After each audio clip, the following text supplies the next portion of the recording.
Hello, hello. What's up, everybody? Sorry, my thing's like glitching out a little bit there. It's all good. Um, Welcome to Property Hunting with Privy. We are back. We were gone last week. I had to unfortunately get a bunch of stuff done. Amber was gone. She was out on a nice little cruise, and so I had to be all hands on deck. No pun intended.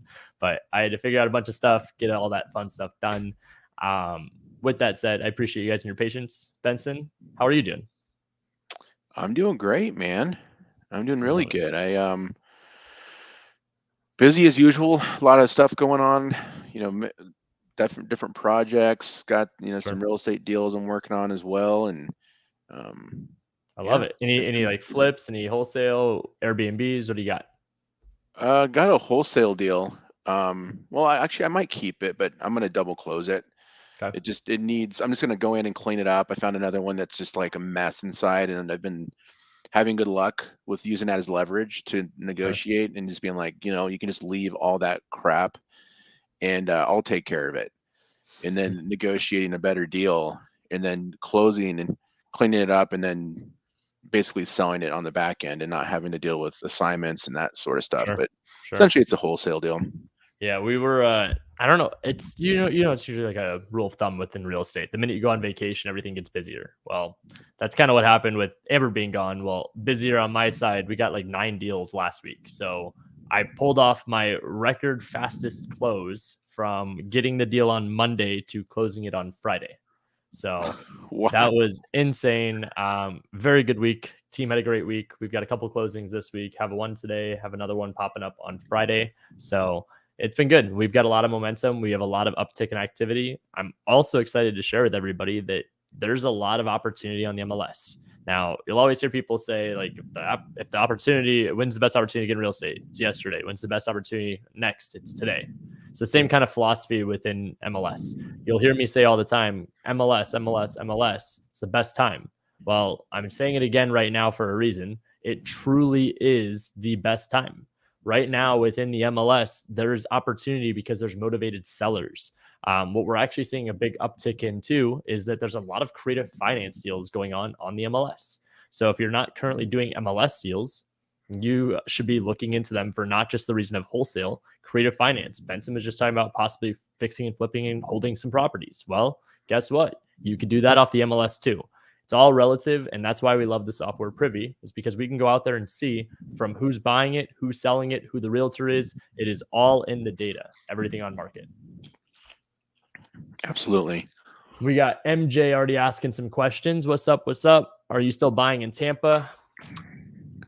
Absolutely. We are loving the Tampa market, dude. Anything and everything in Tampa, please, please, please send it over our way. We have our Discord we revamped over the last week. Again, girlfriend being gone allows for a lot of free time for me to mess around and figure things out. So I figured out Discord, spent a lot of time learning how to code, connect things through Zapier.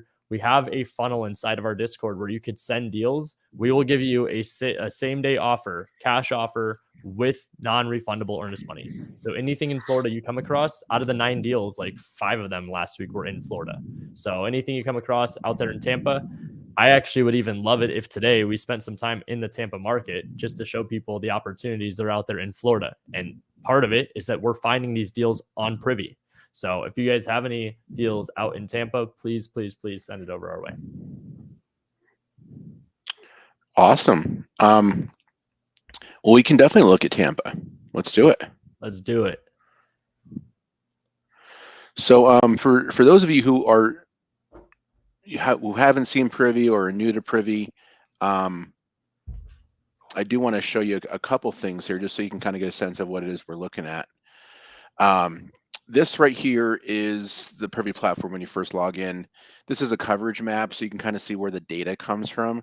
The blue is where we have live direct to MLS data feeds.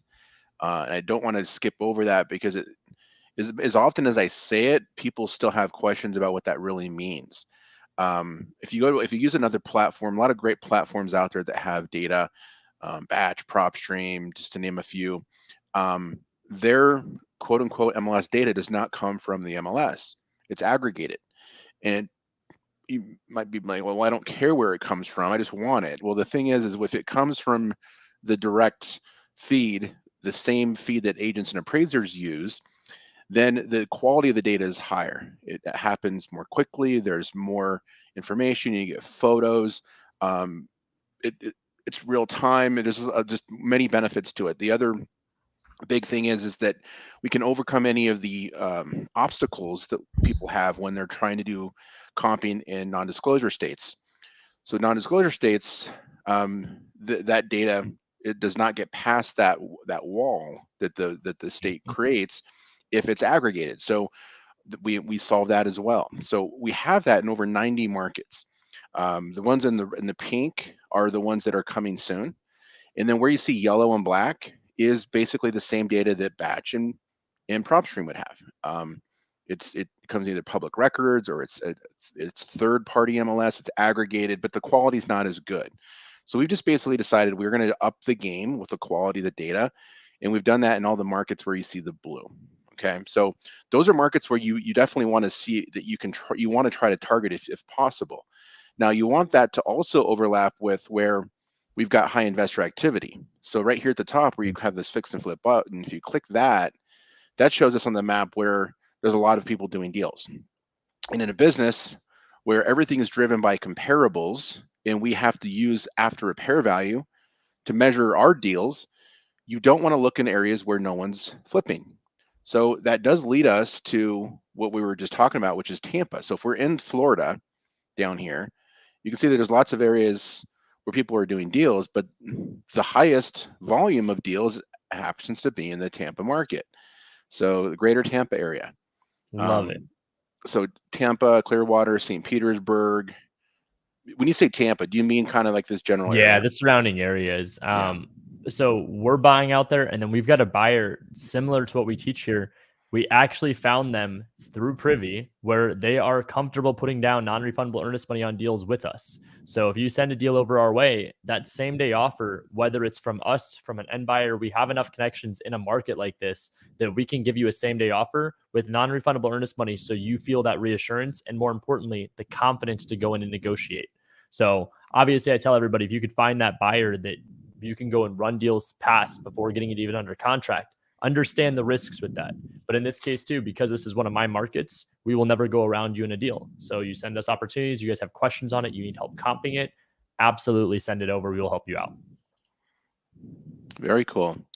So you guys, the way that you can find buyers, just like the one that Ryan was talking about, is by looking at the people who are attached with these transactions. So every one of these little clusters is representative of deals that have been done in that area. So if I were to click into this Tampa market or zoom in, these clusters break up, and then eventually it will show us the individual transactions. And every one of those transactions has a quote unquote buyer attached to it. Now those are fix and flip buyers, right? Fix and flip buyers are great because we know that they are doing multiple deals. They're hungry for deals.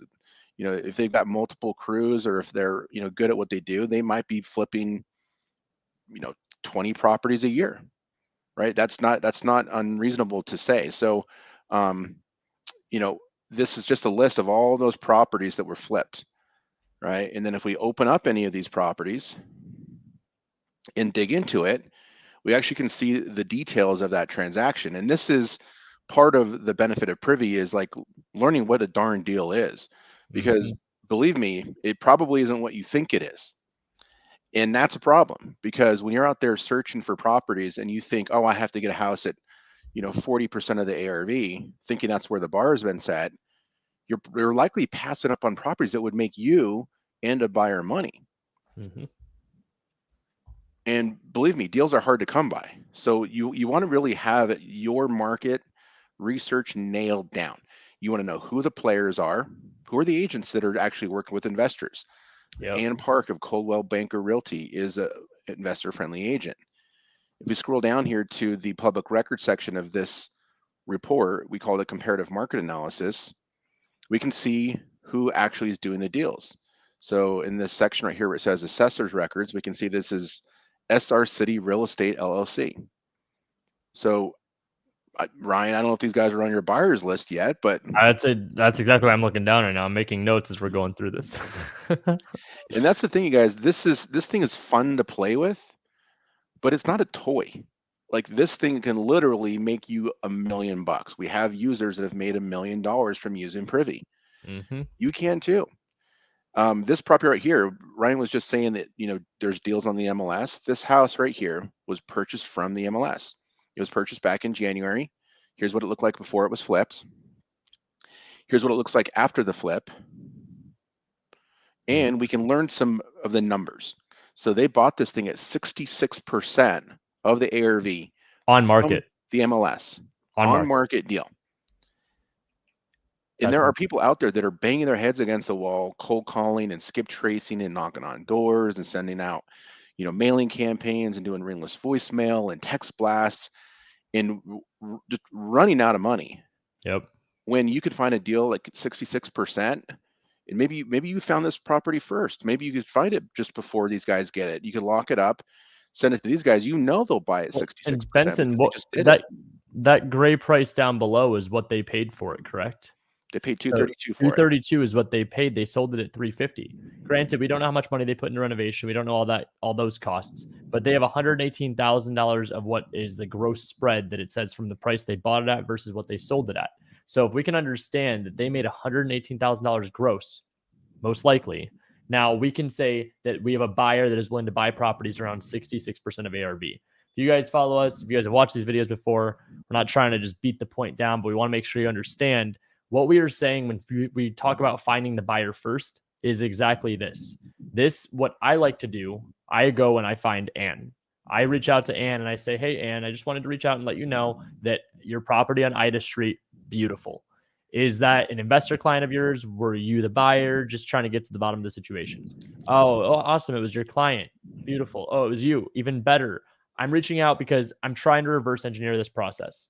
I'm trying to be efficient. I'm getting a lot of property sent over my way, and I honestly don't know what to do with them. Not every property makes sense for me to go and buy it. So with that said, there's a lot of times that I feel like it might be best for me to wholesale it. It might be best for me to pass the deal along and JV it with another person. It's another way of saying wholesale. You're able to go and set this as an expectation. Why? Because the hardest part of being an investor is to find a deal.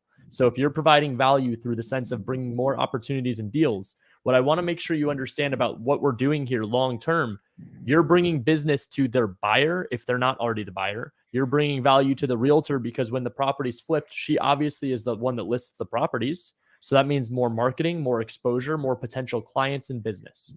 I always say the hardest part of being an agent is to find a client. She now has an infinite number of deals coming through that cost her nothing other than just keeping that relationship with this person. So you're now adding even more value. You can go in and understand what their buy box is. Again, finding a buyer that can go in and say with confidence, I will pay for this property. That's all you need to get started. You have that buyer. Now it's reverse engineering, going and finding the deals. The best part is this buyer is not going to be a pain because we already know they're looking on market. You just have to beat them to it. But this property, Benson, scroll down. When was this on? How many days on market? 100? 35 days from when they listed it to when it's sold, but they bought it back in January. 107 days of construction time, permitting, that sort of thing. Sure. And then the total time between these two, 142 days. So they know what they're doing. They're in and out. There's a good chance she might be the realtor or the investor. She might be part of the team. It might be her own flip. We don't know until we call. Benson, I mean, I'm open to calling. It doesn't make a difference to me if you wanted to go that route, show the people how we roll, or if we want to jump to the next property and look at on-market deals. Doesn't make a difference to me.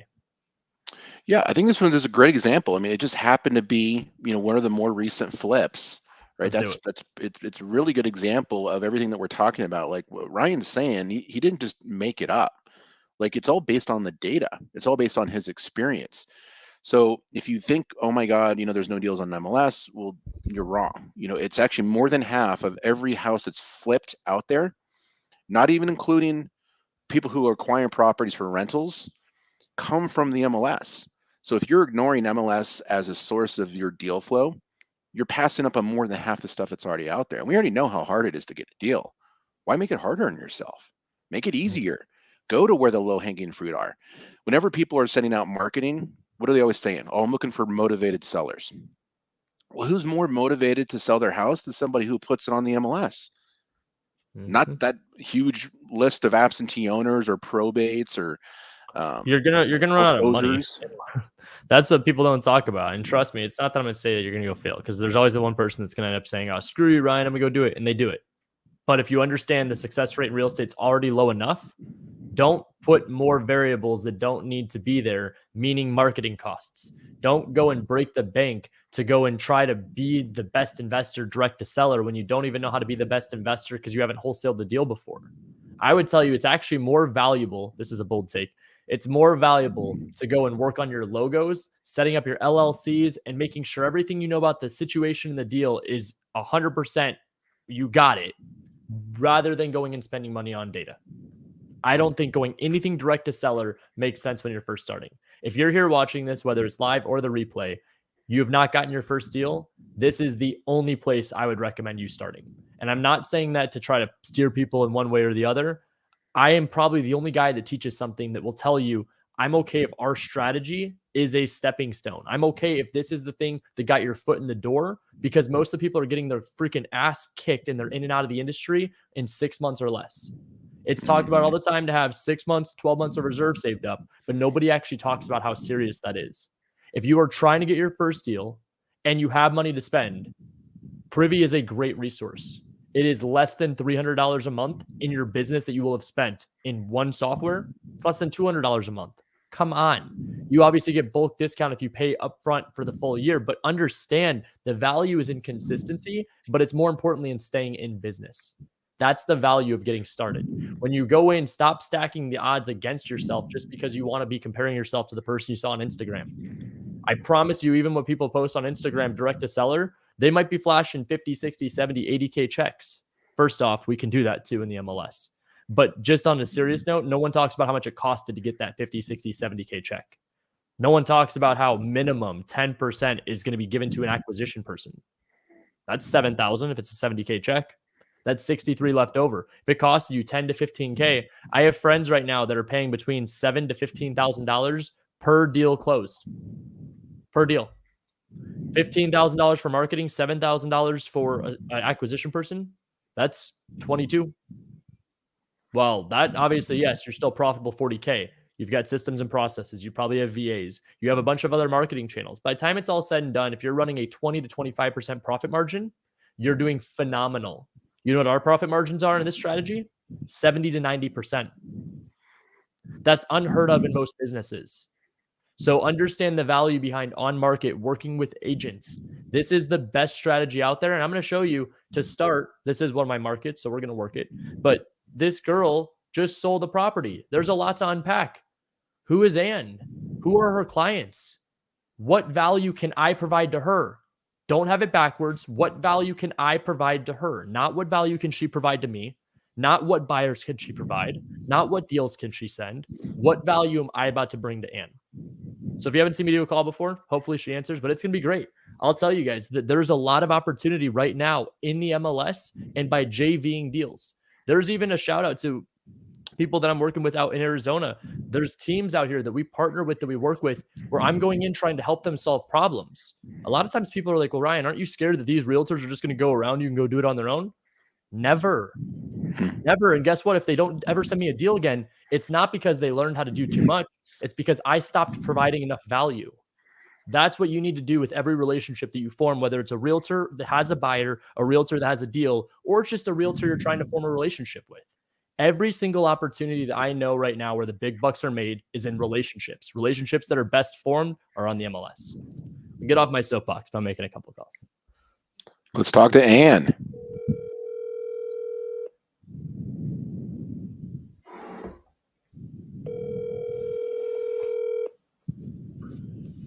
Hello. Hey, is this Anne? Yes. Hey, Anne, I'm calling about a property I think you just sold. Was it Ida Street? Yes. Awesome. Was that your flip or an investor client? Sorry, I'm just scrolling through the photos. It looks beautiful. It's my clients. Awesome. So I'll just keep it super quick. I'm sure you're super busy. We are in the area too. I'm doing a lot of deals in Tampa, fix and flip, and then also just working with other investors. I'm not sure if your client's looking to find another property or not, but we have a couple opportunities that have just been sent over to us that if you guys were open to it, I would love to send it over. Well, you can email them to me. I'll look it over. For sure. Are you, if you don't mind me asking, are you okay if we were to wholesale these deals? A lot of the ones that were sent to us are either from some other agents that we've worked with in the past, or it's been from another wholesaler. So it's not off the market? Is it in MLS? So, it's an MLS.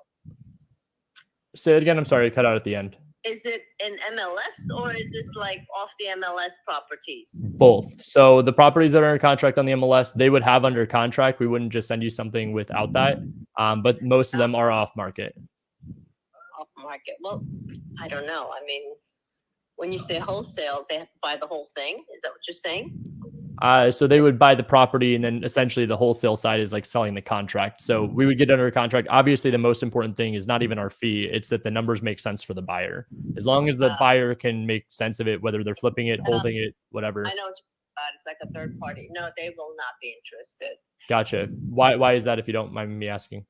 Oh, because there's no, like, it's, you guys buy it and and then you're making you profit, the investor or whoever's buying. Why would my client have to pay that? And, they want to make it. I'm out there looking. Sure. Well, and I get that. I guess part of the thing that we could offer as value in a situation like this where you and I could work together is that I'm also a licensed agent in Arizona. I don't believe in calling and saying, hey, give me commission. I believe in providing value. So if the investor client's trying to flip houses, I flip houses out here too. I mean, we're flipping houses in Florida. That's why we're moving to that market, even though we're based in Arizona. A lot of the stuff at the end of the day that I always say is that most investors struggle with finding deals. So if a deal is brought to them where they can make money, if I found the house for $1 and I brought it to you at 100,000, but it's worth 600,000, what's the problem with me making the 99,000? And if it's the fact that we just made the 99,000, then that's not typically a partnership. Yeah, no. So, I mean, you can send it to me. You have my email address, annpark.net. Sure. ANNEPARK.net.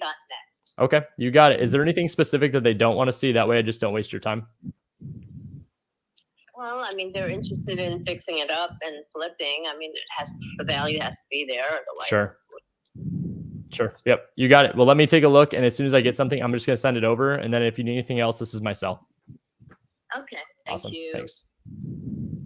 So one of the key factors I teach in agent investors is patience and education. Patience is that if you see a 25-year-old that's withholding everything that I really want to say because I'm on a live camera and because I'm trying to be respectful to another agent, I hope that tells you guys what my thought process is. The patience is take a deep breath. Why would my client pay that? Great question. Why would you pay me for bringing an opportunity where your client can make money and they can have you listed on the back end? We cleared up that she's not the investor, obviously. Because if I were to go directly to the buyer, which, by the way, I'm very, very, very likely able to go and do, I choose to go to the agent because she probably has multiple investors. In this case, she obviously doesn't have multiple investor clients because she doesn't understand the investor world.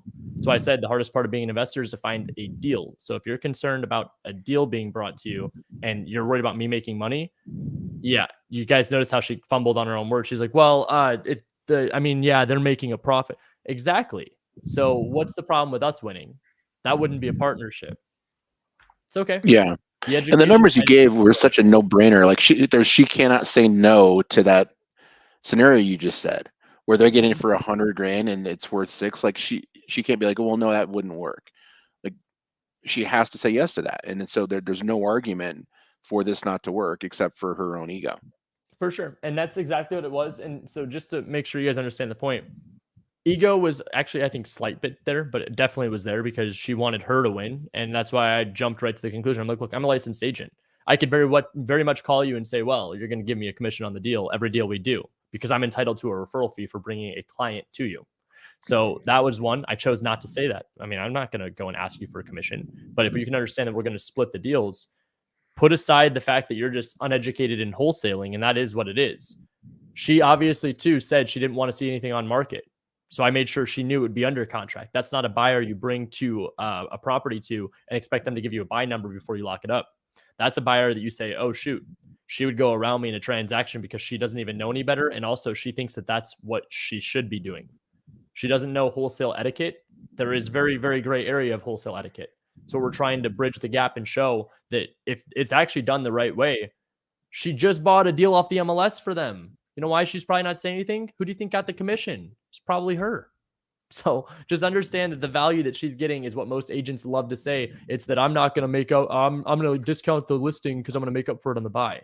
She's going to get the buy side commission on most of the deals that she helps them buy off the MLS.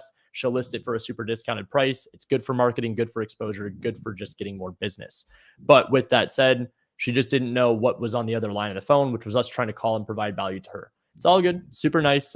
We handled it well. Again, patience and education. We teach agent investors patience, deep breath, not go off on the agent, try to educate. Why did I say what I said? I was trying to tell her what my process was. I was breaking it down in a way like Benson just said. I love that you pointed it out. You can't say no. If she said no to that, I would have called the buyer on the live for all of you. I would have been like, all right, yeah, no, sounds good. Hang up. Buyer, by the way, I have a realtor that could probably do it for X, Y, and Z, flat fee. Like that's how the business works. So if you don't understand that the value is what you need to be providing, the value that I know when I call buyer's agents or seller's agents that represent the buyer, I can go in and say, hey, Ann, you guys just sold this flip on 16?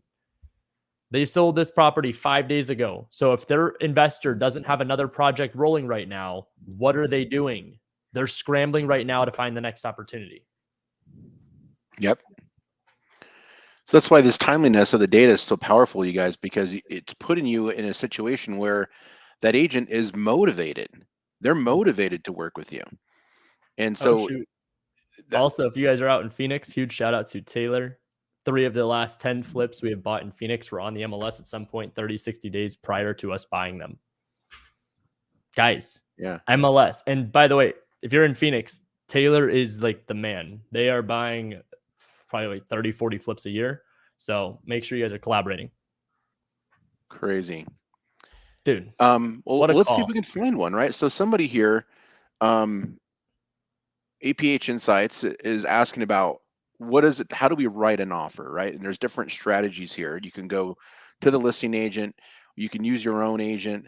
The thing is like you don't really have to fill it out. Like they're going to use the state approved contract. Every state has its own, and if you're not familiar with that contract, just go in and Google, state approved contract for Florida, and it's going to show the Department of Real Estate. All those are available online to review. Know what's in there, but your agent's going to do it for you. Whether it's the listing agent or it's going to be your buyer's agent, they're going to put all the major things in. You just have to know the major deal points. So price, the closing time, 30 days is pretty standard. Your inspection period, 10 days is pretty standard. The earnest money deposit deadline, 3 days is pretty standard. How much earnest money you're going to put down? Usually it's about 1%. That's negotiable though. Actually, everything's negotiable.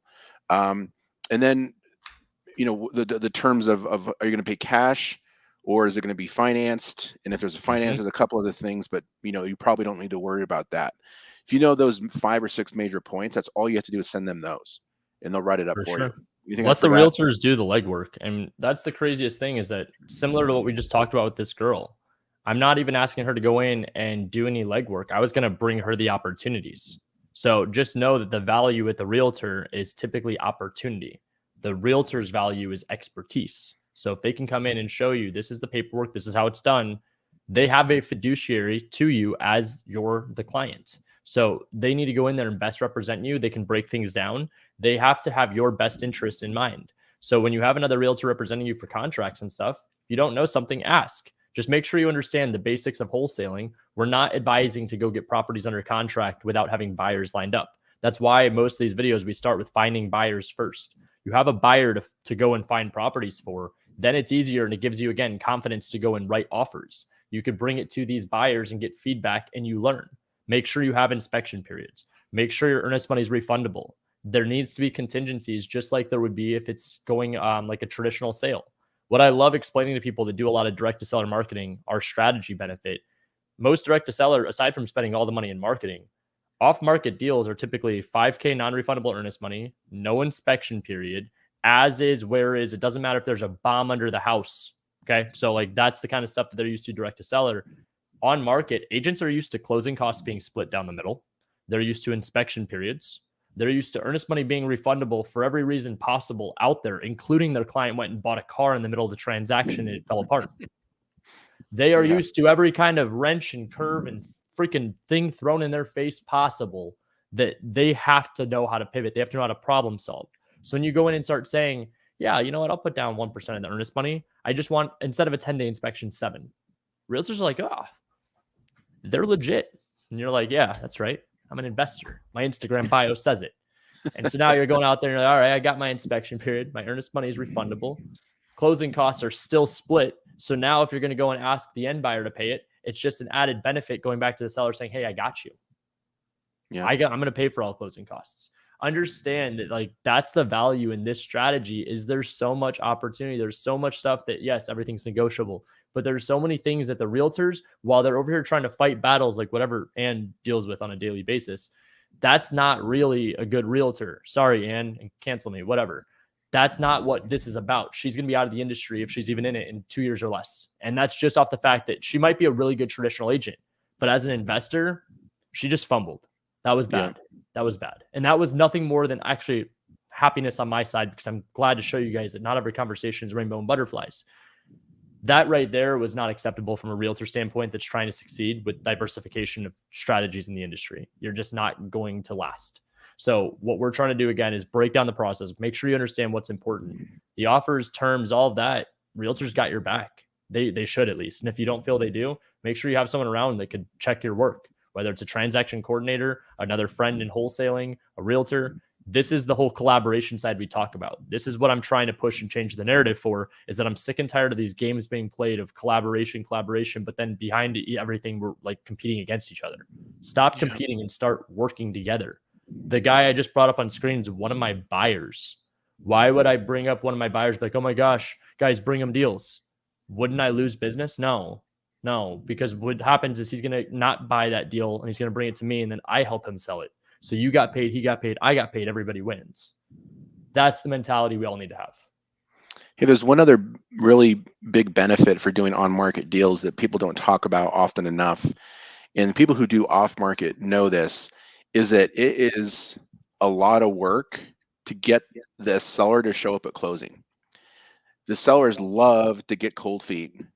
As soon as you get that property under contract, they're going to ghost you. As soon as you get that property under contract, they're going to be talking to their uncle, the person across the street, their parents, and everyone's going to tell them that they made a mistake and that they have to get out of that deal. Agents are potentially calling them and telling them that they made a mistake. So they're going to do their best to not show up at closing. And it's going to be, and one of the things that your biggest job is if you're doing off-market deals, is just hand-holding, making them feel comfortable for the whole transaction, constant communication, like making sure their family is all bought into the whole transaction, and then getting them to show up at closing. That's one of the biggest reasons why deals fall apart. With an on-market deal, you don't have to worry about that at all. The seller is showing up at closing. They need to close, because every minute they don't close, they're potentially losing money, and the agent won't get paid unless they get their seller to show up at closing. So on market, it's such a smooth transaction. The title company handles everything. The agent's making sure that all of the levers are pushed and the contract deadlines are all managed properly. They're making sure the seller shows up. Oh God, it's so smooth. It's like butter. It's so simple. Absolutely. In the end, for the new people here, all of those things I just talked about are just layers and layers of difficulty that you're putting on yourself when you're new and you're starting off with off market. Ryan very clearly explained all the costs involved and difficulty in just getting the deal. After you get under contract, the difficulty just goes up exponentially. So again, you sell the deal on market. It's crazy. Yep. The amount of times we actually have realtors that are inside of our like ecosystem that are going out there and they're actually finding a crazy amount of success because their traditional business blows up with this strategy. If you're a licensed agent and you're not doing this, I don't like putting a dollar amount on it. If you're a high producing team, it's very easy for me to tell you like that you're losing out on a lot of money. If you're an individual agent, you're trying to get started, just understand, again, tools on the tool belt. The thing that's a beautiful part about our strategy is, aside from the lack of, having to go and spend an arm and a leg in marketing, you can go out there and you could scale it to whatever you want. The average realtor does between 8, 9, 10 deals a year. The average investor was like 7. If they are a full-time investor that is like a very high producer, the statistic was like 27 to 30 deals. in return of like millions of dollars in revenue, ranges of $30 to $50 million in revenue. That's a lot of volume. But if you also put it in perspective that the average is about 7 to 10 between investor and agent per year, what do you think most agents are trying to think every single day? I want one deal. I want one deal. That's it. It's not this one, it's the next one. Where's my next paycheck coming from? As a jaded, seasoned agent, it's typically not even exciting getting a commission check anymore. The fulfillment comes from helping the client, but the next thing on their mind is where's the next check? Their life is a system and a routine. So if you're a realtor and I just spoke to you and that was like, holy shit, how does he know what I'm thinking? I was there. Understand too that this right here can add an extra 10 deals a year to your bottom line. This strategy right here can add an extra 6 figures a year to your bottom line. I make a good amount of money as a realtor. And I don't say that just to be like, aha, I make money as a realtor. I say that because I want you guys to understand the money I'm making as a realtor is without having to go and be a realtor. I'm not showing houses. I am now doing a little bit of this. I'm going out there and working the side of things with listings and helping people buy homes that are friends and family. But my main focus is being an investor. I'm a problem solver. I find solutions. I come in and I say, here's a cash offer. Here's a creative finance deal. I can list it for you. Here's what I would do if I was in your shoes. So I go through all of these things that I just want to make sure that you guys know are clear expectations being set, especially for those that are realtors. You need to be doing this strategy. We are trying to go through every single episode here. And if you haven't watched them all, make sure to go back and watch the replays. Our biggest value is that we're showing you from start to finish what the process is. We've spent a lot of time today talking about buyers, and I really hope it's driving home the point that you guys need to know the buyer side of things is what makes the wholesale possible. Benson said that the fun gets started once you get under a contract. Yeah, it's stressful. Where most wholesalers fail is they get one property under contract, but they haven't been building a buyer's list or they didn't have a solid buyer's list. So they're either relying on a disposition arm or they're running around like a chicken with its head cut off trying to sell a deal because they're so focused on making money because they have something that they turned off acquisitions. This is a strategy that if you focus on building a buyer's list first, you get a few realtors, a few buyers under your belt, they should give you the confidence to go and find possible deals. Once you get those deals, you bring them back to the buyers. Obviously, yes, there's a little bit of like, I was going to be like spice. Like that's what I was going to say. It's like spice down there going on, right? We got the paperwork, we've got the conversations, we've got what the flow of it all is. That's the beauty of the relationships is if you have the buyer, you have the person that does the wholesaling. Even if you don't know, aside from the fact that the realtors will do the contracts for you, Benson, you have a community of people where they will gladly help people close deals, correct? Mm-hmm. I have a community where people will gladly help you close deals. I see a lot of comments right now. How do I talk about ARV? Do you have a script? Do you have this? Do you have that? We have a thing now, Patrick Conley launched inside of our agent investors community where every morning, he's in there making live calls to agents. He's going and doing the strategy. He's showing you guys what he does to find success in the Nashville market while living in Alabama. Huge shout out to Patrick. But again, the answers are out there. Stop worrying about it all being perfect before you take action. It needs to be perfectly imperfect. It needs to be perfectly imperfect action failing forward. That's what this is. Mm-hmm. Yeah, somebody was just asking about landlord buyers or people who are trying to find buy and hold landlords, absentee owners. Those are all basically the same name for the same type of people. Yep. But you can do that in Privy just by going into the filter. And then when you come down to the quick filters at the bottom here, this absentee owner filter, that'll show you who the landlords are. But you want to make sure if you, and anything I'm showing you guys, you can actually export any of these lists. Like we could export all of these buyers into a list by clicking the download button. It'll put it into a CSV file. You could do the same thing if you wanted to filter for absentee owners. You can export those as well. That's how simple it is to find buy and hold buyers or landlord buyers is this button right here. Mm-hmm. But make sure again you're looking for those people in this high investor activity area because this is where you're going to have the data. All of these comps is what you use to prove ARV to the deals you're going to find in this area, right? If you're in Hays, Kansas, where no one's flipping, you won't have these transactions. You won't have the buyers. You don't have the ingredients to put together a deal. And so this is why one of the reasons why you target these areas is that you get the data to be able to leverage to prove value, right? And most people don't think about that often enough down the line. Like you got to think about, okay, if I find a deal in Hayes, Kansas? Is there data going to be there for me to be able to prove after repair value on that house if I find one? Well, the answer is no. There's also not going to be anybody that wants to buy it. There's no buyers there. So this is where you want to look. Now, we can find properties simply with Privy that we could write offers on, and it's right here at the top. We have this button that says find similar active deals. This is actually patent pending.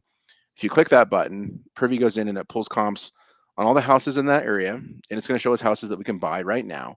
The default filter in that button is 75%, but we saw those two properties that we found. One was at 66, one was at 60%.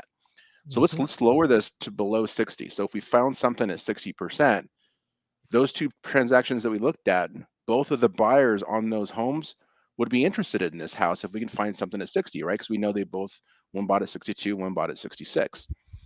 We can also set any sort of other filters in here. So let's say we talked to that buyer that Ann represented, and they said, you know what, we don't want to go over, $300,000 exactly on the purchase price. Well, we can build that buy box for any buyer right in here. Certain number of bedrooms, bathrooms. Maybe a buyer tells us they don't want to buy anything that's older than 1950 because they don't want to deal with all the deferred maintenance that comes along with that. You can set that all right here in the filter. And then what you can do is you can actually save that filter, and our system will go out there and monitor your area and constantly look for deals for you, so that while you're at your 9-to-5 job or while you're at the kids' soccer game, like, you don't have to be constantly in the software doing the work yourself. It's like having a team of virtual assistants do the heavy lifting for you and then only send you the properties that look like their deals based off the comps. So here's an example of a property. Right out of the gates, it looks like it needs a bunch of work, right? Like, this house is rough. Move in ready. This is turnkey. Newly renovated. Yes. So if we scroll down here to the section where the comps are at, we're going to have properties that say this house is a deal. And again, because we looked in a high investor activity area, we have properties that were flipped that we can use as comps. So there's no better way to prove to a buyer that a house is worth what you say it's worth by showing them flipped comps, right? If we were in Hayes, Kansas, we wouldn't have these houses here as comparables. So this one was purchased for 126, sold for 245. This one was purchased for 203, sold for 257. And then we can open up that property to see the details on it. How did they renovate this house? Like, where's the bar been set? And we can use this as a model for what a deal looks like. And we can actually come down here and see who flipped it and a new potential buyer. And we know that this house matches M&M's Equity Trust LLC buy box because it's actually a comp of the house that we're looking at. One other way to draw the line between a deal and a buyer is by looking at the houses that were actually flipped. So Benson, I think it's worth it too to show people, because I know you got a hard stop here at 5 till. Let's call this deal, but let's break down the numbers for everybody too, just because you guys can see it's listed 5 days ago. I see questions about looking at comps and stuff and underwriting. I see Isaac also said underwrote that property early this morning. Beautiful. Compare and contrast. Tell me what you think of my renovation numbers. 960 square feet. If I were to run that, I'm going to say high side. Let's just go $60 a square foot. That's 57.6. Obviously, I factor in usually an additional $5K just for miscellaneous. If we round that up even to 60, let's just call it 65,000. 245 ARV times by 0.93 is 227,850. Minus $65,000 in renovation, we're at 162,850. If 10% of ARV is what most people want to make, 245, that's 24,500. Even if I were to round that up to 30,000, I'm being very conservative. Minus by $30,000 of profit puts you at 132,850. Minus by whatever your fee is. A lot of times people are like, oh, I need to go make X amount of dollars. I'm going to go make this much. I hope you do. But now that we're going to get serious, I want to make sure you understand that your value is what you're providing in a service. So your value is how low can you get it. If the value can be that you get this deal at 125, congratulations. If you have a buyer at 132, that's a $7,000 assignment. If you can go get this property at 100,000 and you have a buyer at 132, that's a $32,000 assignment. You want to increase your fee, increase your value, increase the steepness of the deal. Stop worrying about finding the best buyer or finding the buyer that's going to be the one that buys this deal. Yes, there's a lot of deals that I do sell where it's from a dispo arm to a specific buyer, or I have somebody that I know that is already very specific on this one kind of property. But if you understand that 132,850 is what most buyers would pay for this, they're not that far off on that list price. Granted, I might be off on some renovation costs, but what I'm going to advise for anybody to go and do is get this property, try at least 115 to 120. You probably have some wiggle room up to 125, but that just means a smaller fee. So if you can understand that this is at 139,900 and I'm telling you 125 is your cap, that's 14,000. I'm sorry, but last week we got a deal 6 figures off of list price. The week before that, we got like 155K off of list price. There was a guy in our community that got 166K, 67K, whatever it was, off of list price this last week. So 14,000, that's nothing. Let's call this agent. Let's see how the conversation goes. It's 5 days on market. We got to figure out, is there going to be is there multiple offers on this deal? Is there some kind of situation? Isaac says, spot on. Great. That's awesome. It means that we're good on our numbers. Let's go ahead and call this agent. Who is it? We've got Deborah. Deborah with the deals. Deborah with the deals.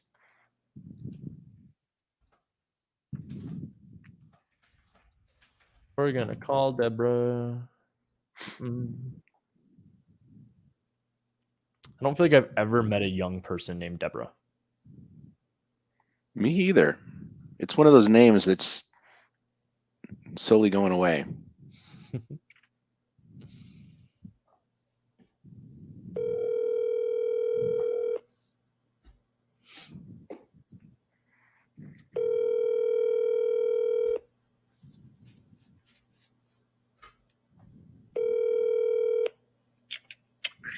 Deborah, may I help you? Hey, Deborah. My name is Ryan. I'm an investor calling about a property I think that you have listed on Palafox. Yes, I do. Awesome. Is that one still available? Yes, it is. Beautiful. I'm out of state. I'm sure you could tell by my area code. I'm in Arizona, but I buy properties out in Florida, and I'm looking at it, just trying to run some numbers on it. It looks like it's a pretty good deal. Obviously, condition of the property needs some love. But I was just wondering if you guys are, one, able to represent me in the transaction because I'm not there, and two, if there's anything from the photos that I can't see that I should know about, like big ticket item. Yes, I can represent you, but you need to be aware of the fact that there are some liens against the property from the city of Tampa for violations that they have done. Violations, all right. Yeah, primarily there are 2 permits underneath the main unit. Okay. And there's one in the garage, all unpermitted, not permitted. Gotcha. Okay. And then the electrical panel is a disaster, so we're not turning on the electricity. Okay.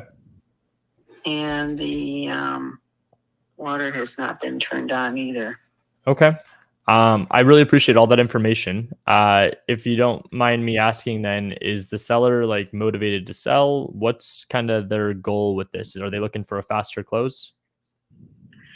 Their goal is to get within reason to the price they're asking. Sure. And their goal is to, because they're also considering building themselves. Okay. In Florida or somewhere else? No, they bought it through a tax deed. Okay. And it took 4.5 months to get the person out of there. So now it's time to get it sold, or else build it themselves. And they're looking at both options right now. And so when you say build themselves, you mean this property? Yes. Gotcha. Okay. So he's not living. Nobody's living there. Okay, that makes sense. I'd have to rerun my numbers, but ballpark, just to be very transparent, this is kind of like how I like to do business. I think probably it's around like 230-ish, maybe 240 when it's all said and done.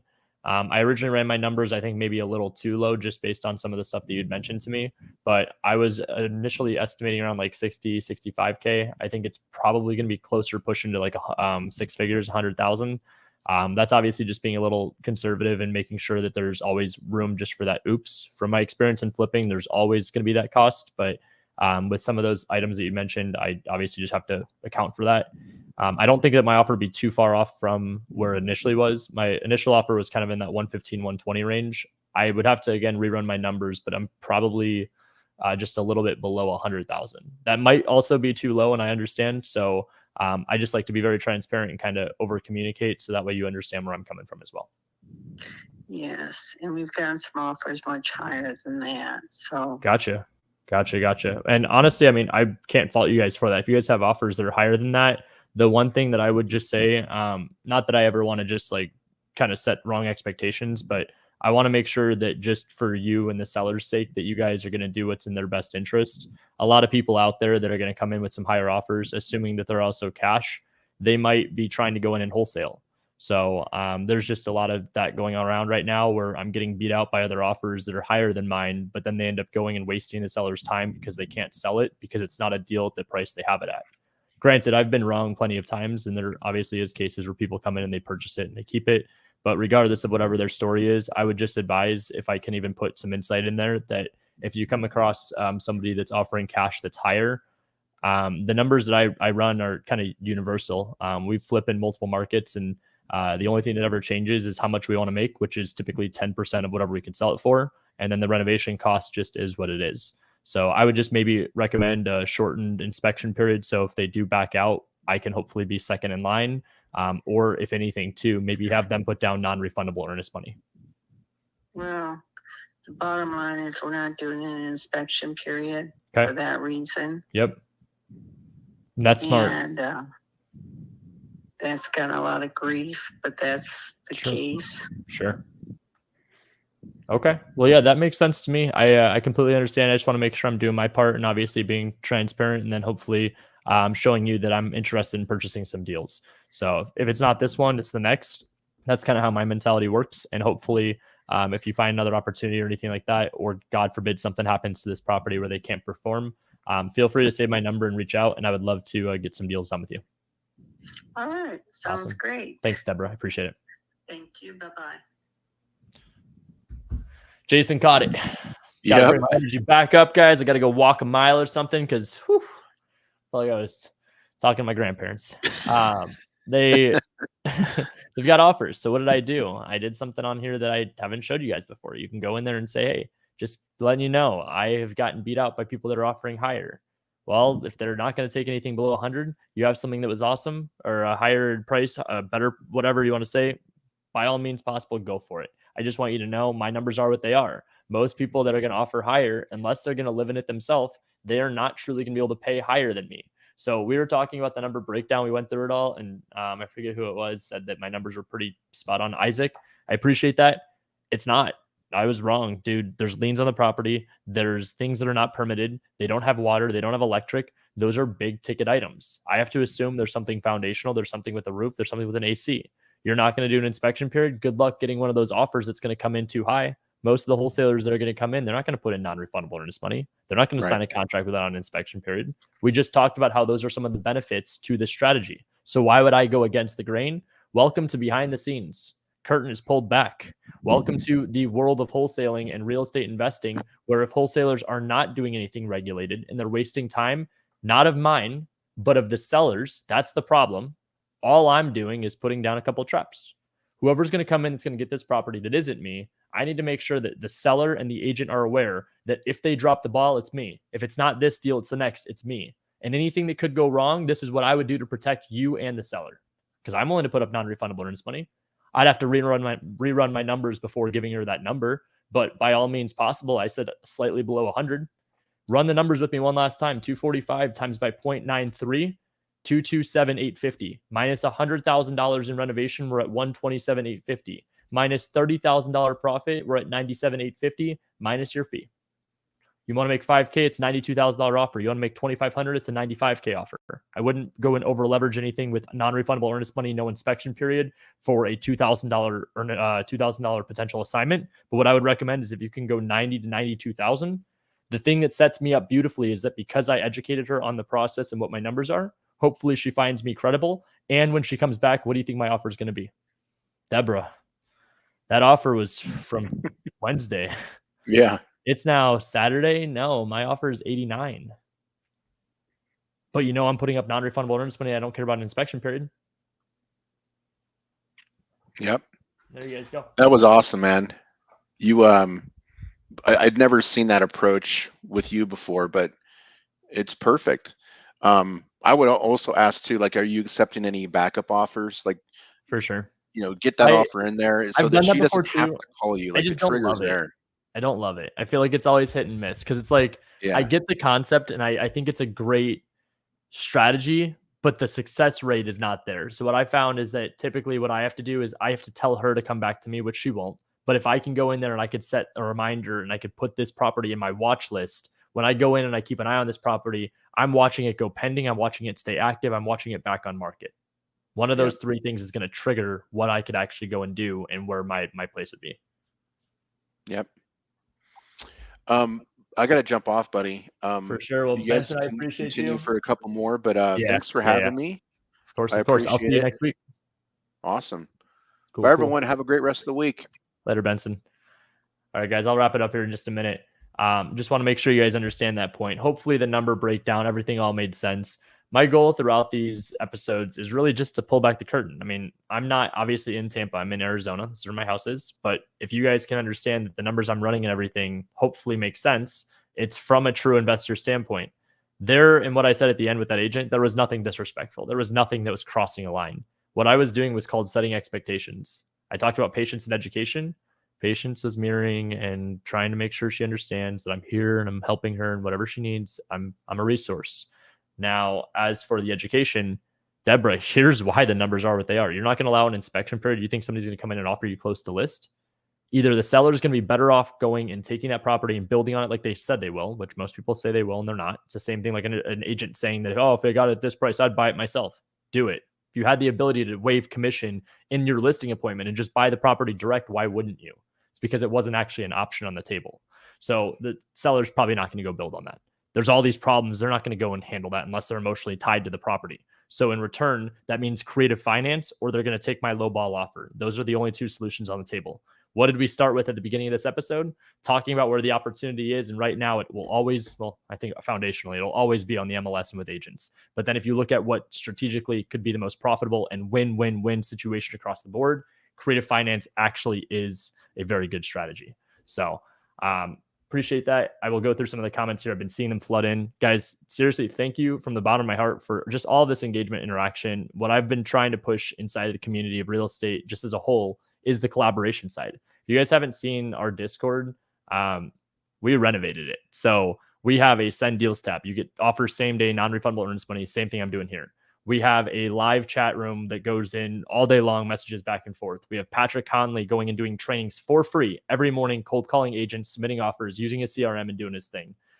Aside from that, we also have a forum. So if you guys have topics, if you're looking for buyers, there's people inside of our forum, our discussion forum that say, hey, I'm looking for this, and this. So if you're looking for buyers, it's there. If you're looking for agents, it's there. If you have questions that need to be answered, you could post it. My team will get back to you ASAP.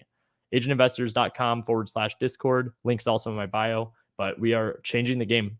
It's all free. We have resources and paid stuff, yes. But if you notice how much I'm trying to go above and beyond inside of stuff like this, from all the different shows I'm doing, I'm trying just to make sure you guys understand how much I care. This is us trying to go the extra mile and make sure that there's no one left behind. It's not no student left behind. It's no community member left behind. So if you're here, you're active, you're showing up, you're engaging, it's inevitable that you will succeed. You're in our proximity. You're in our world. You're doing what we're telling you to do. We have 97 people here watching us right now across all of our platforms. That's 100 people that are out there taking action and making this a priority on a Wednesday afternoon. So you're already doing more than what most people won't, which is showing up. The next piece is the action. You hear consistency, blah, blah, blah, blah, blah. Great. Intention is important for sure, but direction is better. So if you have intention behind what you're doing and you're consistent with that, awesome. But if you have consistent directional intent, now we start making the magic happen. Now you have that person that's almost like that. It's like me in your ear telling you what to do all day long. Someone in here said, oh, Ryan, I need your brain. No, you don't. You need to be the best version of you, Jay. Ryan needs to be the best version of Ryan. Jay needs to be the best version of Jay. Jay can take a variation of what Ryan's done and learn lessons from it, take experiences, use me as a reference, send deals to me, collaborate, whatever it is you need. But that's what you need. You need to be able to go and understand you're playing your own game here. What you need is just consistent, directional intent. That's it. So got some questions here. Lamore, if you don't go for pendings while it's pending, you wait to see if the deal falls. Yeah, I mean, that's the long game. If it falls through, they bring it back to me because I hopefully set good enough intention and rapport with her. But all that said, I don't lose sleep. Those are my watch list. I get to them when I get to them. If they come back to me, it's like that whole, I set it free. If it comes back, it was meant to be. So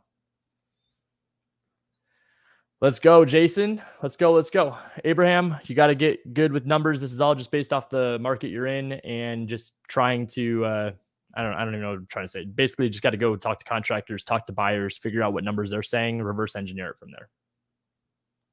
Insightful. Appreciate you. Love it.